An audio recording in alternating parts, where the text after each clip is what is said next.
Hi everyone, in this video we are going to talk about blood. What is blood? Where is your blood produced? What are the components of your blood? Before we start, if you like this video and benefit from it, hit the like button, comment below, you can share the video, and most importantly, help us by subscribing. I'm Wahinya the dog. The purpose of doing this video is to simplify medical conditions, to help you understand your body functioning and to help you simplify your signs and symptoms. So, umekuwa na damu ama umekuwa ukiona uko na umekatwa mahali damu inatoka. Kazi ya damu ni gani? Damu ni nini? That's what I want us to discuss today. So, blood is a life-maintaining fluid that flows in your circulatory system.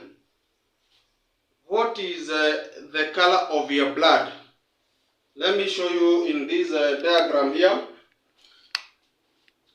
The color of your blood depends with where you draw your blood. If you draw the blood, ukitoa damu kwa veins are these blue-colored blood vessels.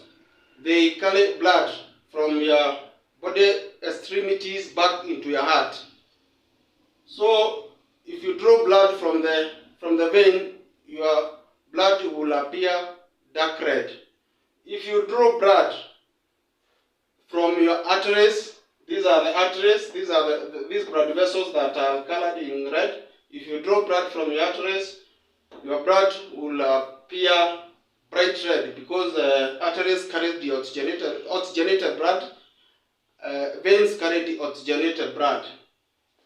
So, where is your blood produced? After fertilization, your blood from day 1 to the 8th week of forming the embryo, your blood is produced in the yolk sac. From 8 weeks up to where the fetus is born, your blood is produced in the liver, in the spleen, and in the bone marrow. In adults, blood is specifically produced in the bone marrow. What is a bone marrow?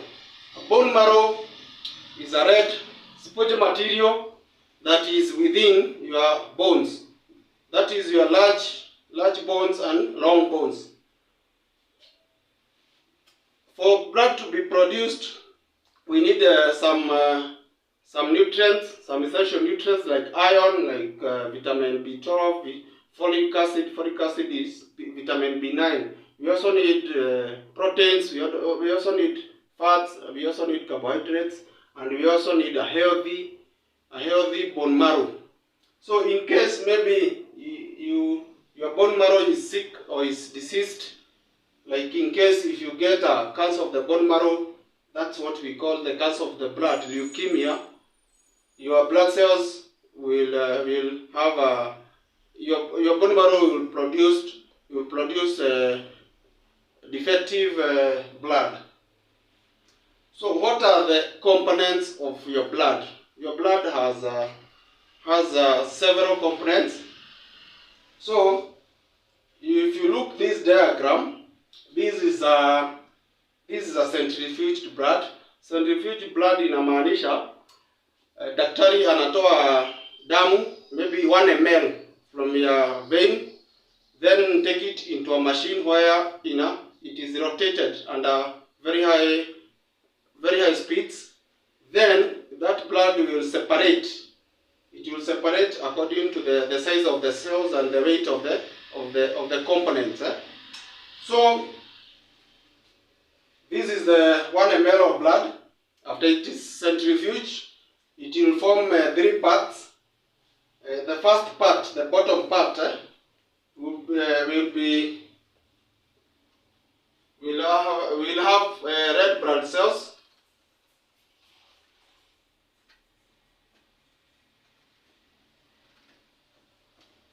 Then we have this part. part.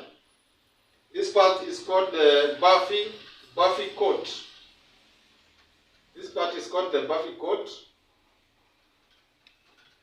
Then the third part will have a plasma. So let's start discussing. Let's start discussing the red blood cells. You can start discussing the red blood cells.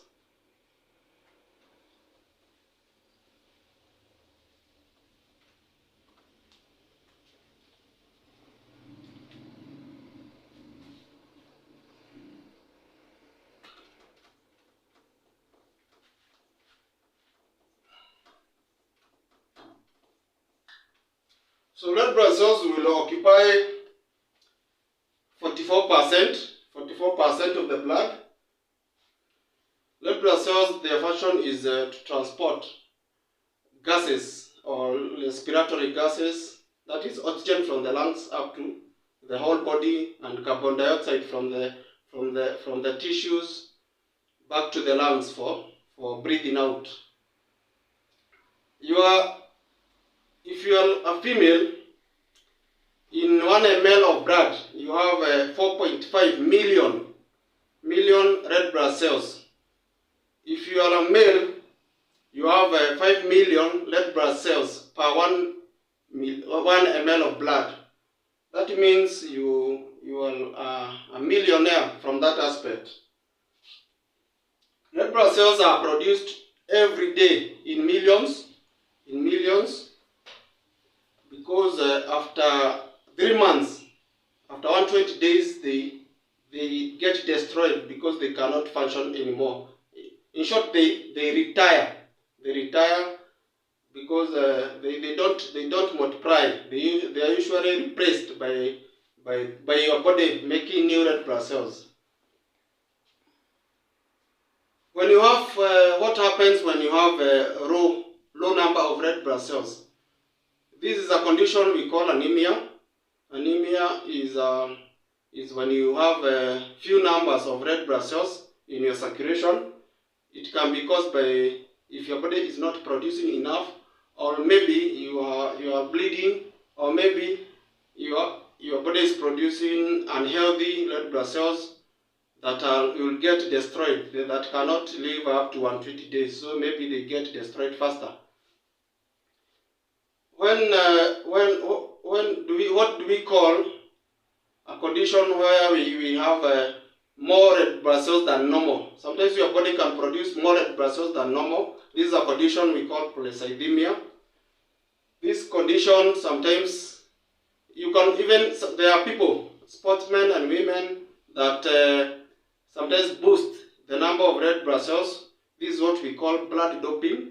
Blood doping is a situation where you create more number of red blood cells so that you can carry more oxygen, so that you can perform more, because oxygen is needed when you are exercising. So your blood will carry a lot of oxygen, but there is a risk because you make your blood more thicker, and when your blood is more thicker, you can develop stroke. So it's not advisable to try that. So let's go to Buffy coat. Buffy coat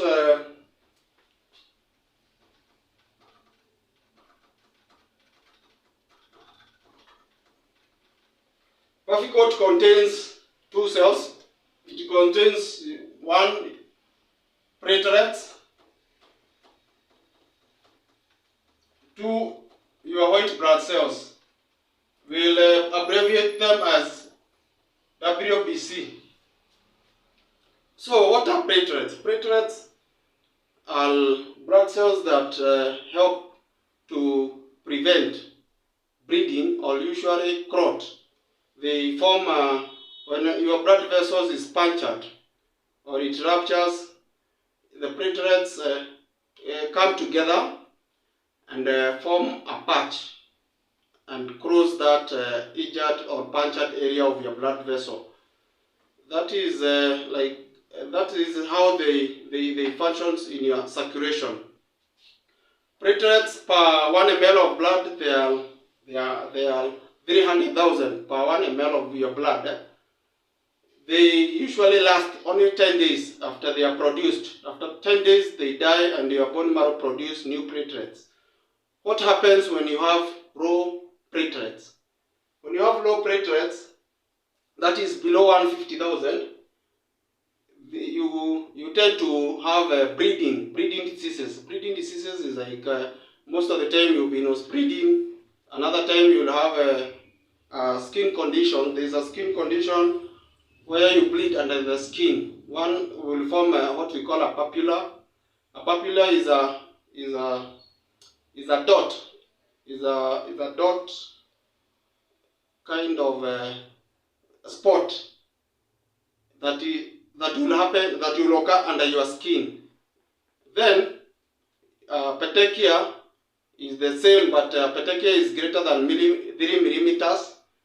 And then you can have ecchymosis. Ecchymosis is a large bleeding under your skin that is more than 1 centimeter. What happens when you have more platelets? If your blood has more platelets, more than 450,000 per 1 milliliter of blood, you'll have increased risk of forming clots within your circulation. So damu inaenda ishikane. In that scenario, you can have so many issues like maybe inaenda form clot in your heart. That one you'll have what we call heart attack. Hiyo ndio tunaita myocardial infarction. If it clot in your brain, utapata stroke. That is what we call ischemic stroke. Then if it happens in your peripheral ama lower ribs, huku kwa miguu, hiyo ndio tunaita DVT. A DVT is a condition where your blood flow is veins in the lower leg or around the calf area. They block. A vein will block. Then you will have a swelling of that leg. Then you will have pain. So from there, your blood also contains white blood cells. White blood cells are many. We have 5 types of white blood cells. We have neutrophils, we have basophils, eosinophils, we have lymphocytes and monocytes.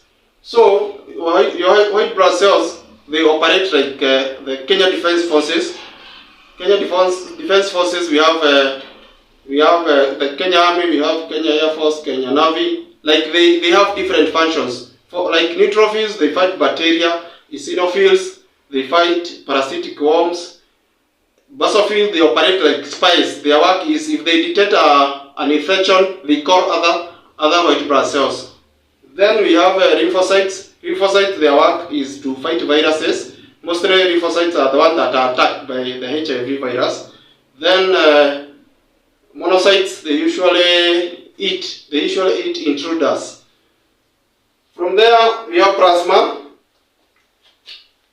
Plasma is a yellow thick fluid. Plasma contains water. It contains proteins. It also contains solutes. So water occupies 90% of plasma. Water is a universal solvent, so the work is to dissolve substances that will be transported. Blood transport a lot of substances, so most of them dissolve in water. Then we have proteins. We have 3 types of proteins. Number 1, we have albumin, we have globulins, and fibrinogen. Albumin is produced by the liver. Its function is to maintain water, so that a lot of water does not get out from your blood vessels and enter into your tissues. We call it osmotic pressure. Then we have solutes.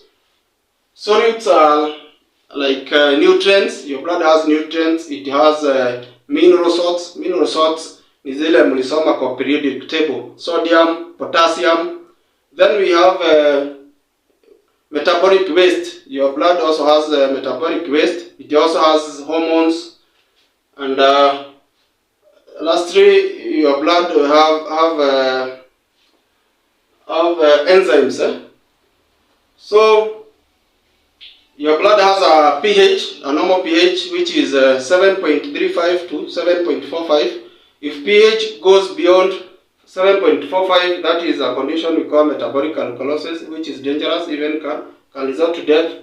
If your blood pH goes below 7.35, that is a pH we call is a pH which is low, which is metabolic acidosis, which is also can cause death.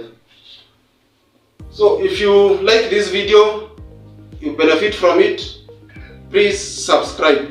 Thank you.